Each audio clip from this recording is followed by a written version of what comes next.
In this video, we're going to look at the results of required practical 6, which looked at the effect of light intensity on the rate of photosynthesis. So if you remember, the practical was all about counting the number of bubbles per minute produced by pondweed at different distances from a light, okay? And by varying the distance from the light, we varied the light intensity. So here's a set of results that you might get from this investigation. So in this table, we have the distance between the pondweed and the light source in centimetres, 10, 20, 30, 40, and the rate of photosynthesis in terms of the number of bubbles produced per minute by the pondweed. We've done each distance 3 times, okay, and we've calculated a mean.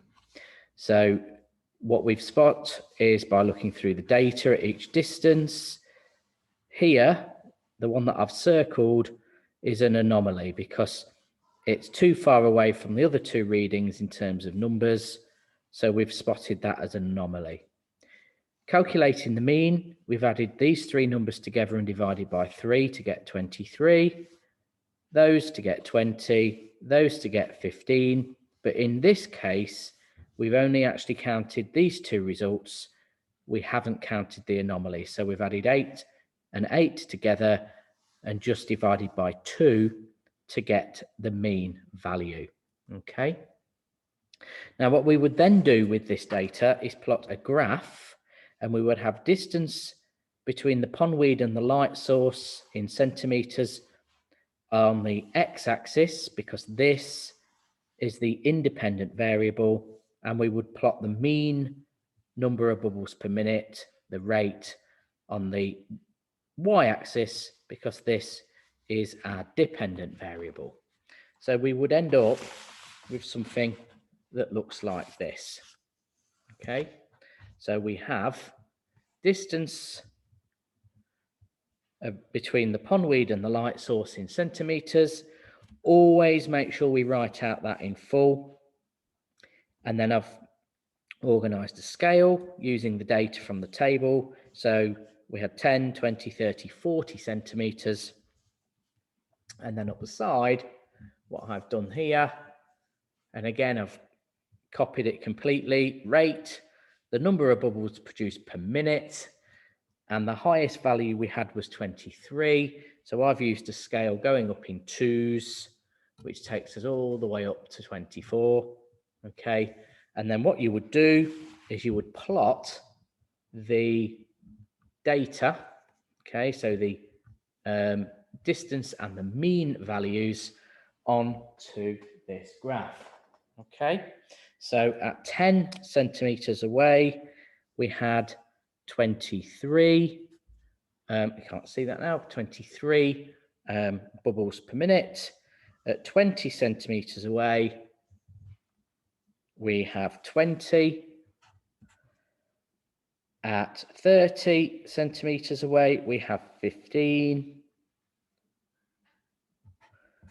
And at 40 centimetres away, we have 8, okay? And it shows us a pattern that we would expect, that as light intensity decreases, as we go further away from the light, the rate of photosynthesis falls, okay?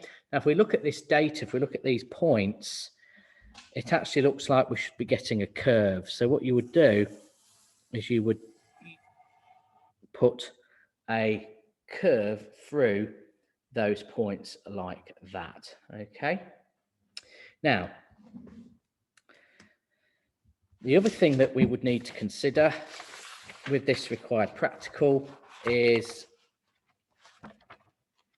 a long answer question. So this question here is from a past GCSE paper, and it is asking us to plan an investigation. So if I just talk you through this, it says light intensity, carbon dioxide concentration, and temperature are 3 factors that affect the rate of photosynthesis.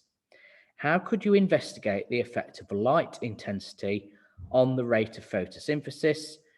The image below shows apparatus that you might use. It says you should include details of how you would set up the apparatus and the materials you would use, the measurements that you would make, and how you would make it a fair test.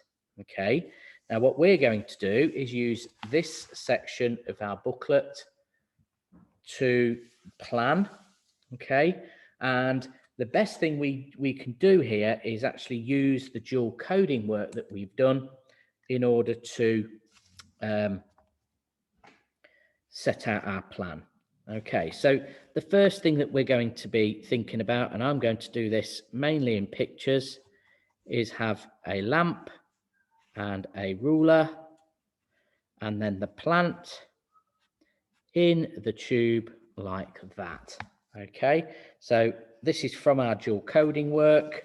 So we know that that is pretty much how we're going to set it up. We know that we're going to adjust the distance from the plant to the lamp, and that is going to affect the light intensity. Okay.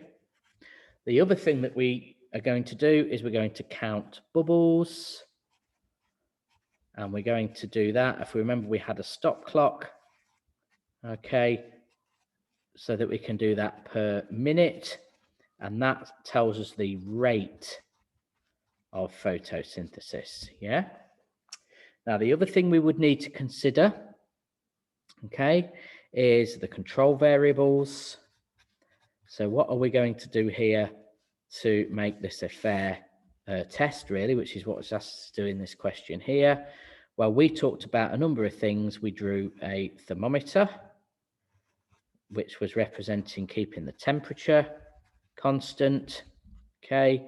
We also drew a piece of pondweed. So we're going to use the same, I mean, you could say same mass, same weight, same type, same piece of pondweed.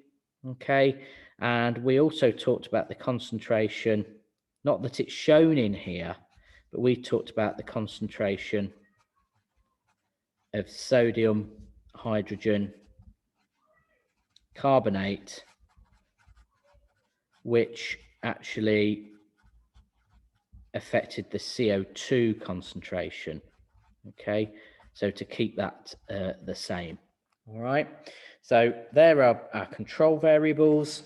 We would also need to say, in terms of results, that we are going to, again, this is from the dual coding, we're going to repeat.